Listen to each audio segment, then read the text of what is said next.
नमस्कार परिणीता ओडिया आपको आउ थे स्वागत। आज कह गोटे क्रीम विषय यही क्रीम आम जो बनवाई जाऊँ यह आप शीत दिन खरा दिन सबुरे लगे पारे। आपंकर जेकोसी स्किन टोन पर आपंकर नॉर्मल स्किन होता ड्राई स्किन होता आपंकर सेंसिटिव स्किन होता जेकोसी स्किन पर आप यूज करेंगे। शीत दिन यह गोटे बहुत भल क्रीमटे। आगुरी मुझे देखी गोटे राइस क्रीम चाउल केमती क्रीम बनई पारे। जदि आप देखी ना प्लेलिस्ट को जाकि चेक करनी। आम जो बनवा आलमंड क्रीम समस्त जानते आलमंड बादाम आमर देहपाई के भल आम स्वास्थ्य के भल पिला ब्रेन को डेभलप करने यह बहुत साहाय्य करे। तो यहाँ आम खाइबार यूज करुचु यहाँ आम स्किन आम केमती यूज करवा चलतु आज देखा। आज ये आलमंड क्रीम रे कौ जिनस को नहीं आम क्रीम टी बनवा आर कौन कौन सब बेनिफिट रही कौन कौन उपकारिता रही आपको लगेले आपंकर कौन लाभ हो पार चलतु से विषय आम देखी नवा। बादाम क्रीम बनवाई मुझे नहीं 10 ରୁ 12टा आलमंड बादाम आपको मुझे भल भाव में धोईकी आप जो आक्वागार्ड पानी अच्छे आक्वागार्ड पानी रे आपड़ एमती बतुरीकिना रखी दिंतु बा आपड़ जेकोसी पानी पिउचंती भल पानी ए बतुरीकी रखी दिंतु। पूरा राति आप बतुरला सकाळु आपको एमती चोपा छड़े दिंतु। ता चोपाटा छड़ेला देखिए गोटे व्हाइट अंशर जो रही आमर बादाम बाहरी पड़ो आपड़ ए चोपा न छड़ी करें डायरेक्टली करेंगे किंतु आप चोपा ये छड़ेदेवे जे गोटे क्रीमी टेक्सचर बनीज आपंकर क्रीमी भाया आपको लगे मार्केट रो क्रीम भाया आपको फील हम। तो देखो ये आप जो ग्राइंडर रही मु ग्राइंडर जो छोट जारटा से करी एथे मुझे एबे गुलाब जल पकेबी। गुलाब जल आपणकर घरे बनई गुलाब जल भी यूज करेंगे। यहाँ मुझे डाबर यूज करजेकोसी कंपानी यूज करेंगे। तो किसी गुलाब जल नहीं कि आपड़ यहाँ ग्राइंडिंग करेंगे। आप चाहिए जो आमर रही शिलपुआ आपड़ शिଳରେ बाटिकी करेंगे। मुझे कम क्वांटिटी नहीं बोली मत बाटिया प्रॉब्लम है मझे मझे अल्प अल्प गुलाब जल देके आपको बाटिदेली। आपड़ चाहिए एमती करेंगे। तापर आमर बादाम जो रही क्षीरटा आम एमती छणारे छाणिकिना ताकू से क्षीर को भल भाव में बाहर करदे आ तार खदड़ा अंश को अलग रखीदे। किंतु ये खदड़ा अंश को आप फिंगेनि यहाँ को आप स्क्रबर भाव में यूज करेंगे। मुझे कहि लास्ट को यहाँ केमती स्क्रबिंग आप करके आप यूज करेंगे केमती यूज करेंगे। तो आप फिंगेनि यहाँ बहुत ही विटामिन आ देहर रही विटामिन ई भरपूर मात्रा रे बादाम रे रही। तो आपको फिंगेनि आर सबू जिनस को आम यूज करवा तार रस को आम क्रीम करवा आईटा को आम एमती यूज करवा। ये खदड़ा को आम अलग जगह रखीदे। 2टा चामच बड़ चामच मापर जो रही बादाम रस जो आम बादाम क्षीर मो पाखे बाउल अच्छी। एबे मु ऐड करी vitamin E capsule. Vitamin E capsule रे आपण जदि आपण पाखे लूज थी आप लूज भी यूज करेंगे बटल वाला यूज करेंगे हाफ चामच ए ऐड करेंगे ना तो मुझे 2टा विटामिन ई कैप्सूल तेल ए नहीं आप एमती कैप्सूल को यूज करेंगे। तापर मुझे ऐड करी जो आमर रही आलमंड ऑयल। जदि आपण पाखे आलमंड ऑयल ना से बादाम तेल जोटा कि कहते आलमंड ऑयल जदि आपण पाखे आलमंड ऑयल ना आपण ऑलिव ऑयल नहीं पारे।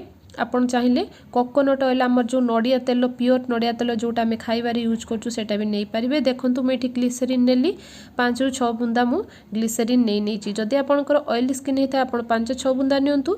जदि आपंकर ड्राई स्किन होती आप हाफ चामच मापर नहीं पारे। आपर मुझे 2 बड़ चामच आलोवेरा जेल नपा। आलोवेरा जेल आप गछ वाला भी नहीं पारे। आपन पाखे जदि आलोवेरार गछ अच्छी आपड़ से काटिक नहीं पारे किंतु यहाँ भल हेनी ये आम क्रीम बनाऊँ जदि फेस पैक बा अलग किसी बनई था आप गछ वाला यूज करते भल होता। किंतु जेहेतु आम क्रीम बनाऊँ क्रीमी टेक्सचर गोटे आसवा दरकार गछ नहीं गले आपंकर लालुआ लालुआ लगे भल हेनी तेणुक आप मार्केट वाला ही यूज करूँ। आप चाहिए पतंजलि यूज करेंगे जेकोसी ब्रांड आप यूज करेंगे। मुझे 2टा बड़ चामच नहीं नेलापर आप एमती ताको भल भाव में मिक्स करूँ एमती फेंटिकी क्रीम भाया कर दिंतु। कलापर आप देखिए जे यहाँ केते आपंकर लिक्विड अंश अधिका हो कि आपंकर ठीक ठाक अच्छी। जदि आपन को बॉडी लोशन भाव में आपन को देहरे लगेबार अच्छी ताले आपन एमती टिके बॉडी लोशन टाइप रो जमती टिके पानी भाया करेंगे। जदि आपन को क्रीम भाया करार अच्छी आप बहुत पानी हो बा लिक्विड टाइप रो फील हो ताले आपन एलोवेरा जेल आउ टिके आपन मिक्स कर नियंतु। जानिबा ए क्रीम रो बेनिफिट सब ए क्रीम व्यवहार कले हमको कौन फायदा मिलबो। तो आलमंड स्किन को लाइटिंग करिवारे हेल्प करे। बादाम को खाइबे आरे हमर जति हमर प्रोटीन जाई थाए देह को आपन को स्किन पाई मध्ये यह बहुत बेनिफिट है। आपनकर स्किन पाई स्किन को गोरा करिवो हमर स्किन को क्लियर करिवो। विटामिन ई बहुत मात्रा रे एथिरे रहिछि। एहार 100% यह प्राकृतिक अटे। एथिरे साइड इफेक्ट किछि नाही। व्रण दाग चिन्ह आदि को दूर करिवो। यह सनटान सब को रिमूव करिवो। स्किन टाइप आपण सब स्किन टाइप पई आपनकर उपयोगी। आपनकर ड्राई स्किन हेइथिले भी आपण एटा लगे पारि आपनकर जो नॉर्मल स्किन होते भी आप लगे पारे आपंकर ऑयली स्किन होते आपड़े लगे पारे बादाम ऑयल जदि ना आप आलमंड ऑयल आपंकर नड़िया तेल आप जेकोसी तेल यूज करेंगे ग्लिसरीन आप ऑयली स्किन होते कम यूज करूँ ड्राई स्किन होते अधिका यूज करूँ यहाँ गोटे बहुत सिंपल क्रीम बनवार तरीकाटा मुझे कहली यही क्रीम साधारणतः शीत दिन भी बहुत भल आप खरा दिन चाहिए यूज करेंगे शीत दिन में आप यूज करेंगे भल बोली मुझे कहूँ आपंकर ए ग्लिसरीन जो आम पकईचु आड करूँ ग्लिसरीन शीत दिन बहुत भल आपंकर जो बादाम ऑयल अच्छी बादाम तेल बादाम आपंकर बहुत भल आपंकर विटामिन ई ता देहरे अच्छी विटामिन ई कैप्सूल जो आम करूँ ए मिक्स से आपंकर स्किन को मॉइस्चराइजिंग करिबार यह बहुत हेल्प करिवो आलमंड मुझे जमी कहले विटामिन ई रही है स्किन को लाइटिंग करिबार बहुत हेल्प करे मुह को गोरा करिवो आपण देह हाथ रे चाहिए लगे पारे आखि तल जो कला पड़े आखि तल कला को धीरे धीरे हटई पार तो यहाँ रेगुलर आप डेली मुहर 2 थर लेखा यूज करूँ आप सका यूज करूँ आप राति शोवा आगु गोटे थर यूज करूँ राति शोवा आगु आप निश्चित भाव में यूज करेंगे से स्किप करेंगे राति सारा ये आप स्किन रहीकि आपन को ग्लो दब तो देखो मुझे गोटे थी मोर आलोवेरा छोट जो डबाटा यहाँ सरी जाइए आलोवेरा मुझे पूरीकी यहाँ को फ्रिज्रे रखीदेवी फ्रिज्रे आपड़ या भल भाव में स्टोर करके रखिपारे विटामिन ई आंटीऑक्सीडेंट गुण ए रहा जुगुरु यह आपणकर जो रही आमर सूर्य किरण जो यूवी रश्मि आपन को प्रोटेक्ट करिवो यह जो सूर्य किरण जो आप बाहर स्किन आपंकर ड्राई हो डल हो आपंकर शीत दिन में फाटी जाऊँगी स्किन आपंकर चेहरा फाटी जाऊँगी रुक्ष देखा यह बहुत हेल्प करे देखो मुझे हाथ में ट्राए करके देखिली आप देखिपे पूरा मॉइस्चराइजिंग करदेला तापर यहाँ आमर जो रही खदड़ अंशटा मुझे कहूँ स्क्रबर भाव में यूज करवा ए गोटे चामच चीनी पकईदेली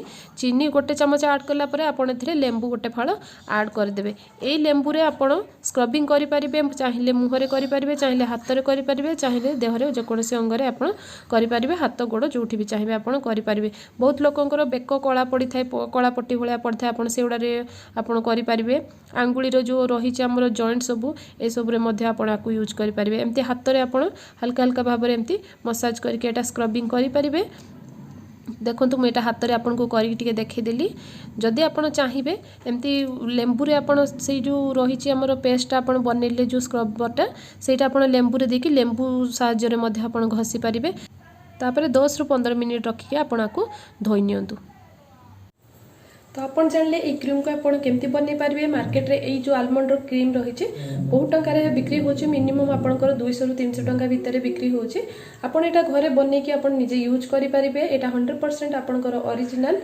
कि किसी भी केमिकल एथरे मिक्स है कि आपन को किसी साइड इफेक्ट हो पार तो आपड़ एटा पूरा नेचुरल प्रोडक्ट आप यूज करेंगे आप निज हाथ में आपको बनइले मैंने आप जानते कि आ भितर कौन कौन आप आड कर तो यहाँ आपन को बहुत ही बेनिफिट हम आप गोटे थर यूज करूँ आ कमेंट जनातु आपन को केमती लगिला तो एबे आपन कहींपारे कि एटा को केमती स्टोर करा जिवो तो यहाँ आप 10 ରୁ 15 दिन आराम से फ्रिज रे स्टोर करके रखिपारे आपण जमती आपंकर राइस क्रीम जो मुझे कही जमती स्टोर करते बीटरूट क्रीम जो कही बीट क्रीम सेटा को आप जमती स्टोर करके फ्रिज रे रखिले आपको फ्रिज रे आप 10 ରୁ 15 दिन स्टोर करके रखिपारे तो वीडियो केमती लगिला जदि भल लगी लाइक करूँ शेयर करूँ बहुत मात्रा शेयर करूँ सोशल मीडिया शेयर करूँ फ्रेंड रिलेटिव मान संगे शेयर करूँ जदि चैनल नुआ सब्सक्राइब कर दिंतु सब्सक्राइब करला बेल आइकन को निश्चित प्रेस करेंगे बेल आइकन प्रेस कला आप देखिए गोटे ऑल नोटिफिकेशन आसे ऑल नोटिफिकेशन को आप क्लिक करनी ताकि मोर नुआ नुआ वीडियो आपन पाखे जल्दी पहुँची पार पुणी देखा आ गोटे नुआ वीडियो रे रहूची नमस्कार।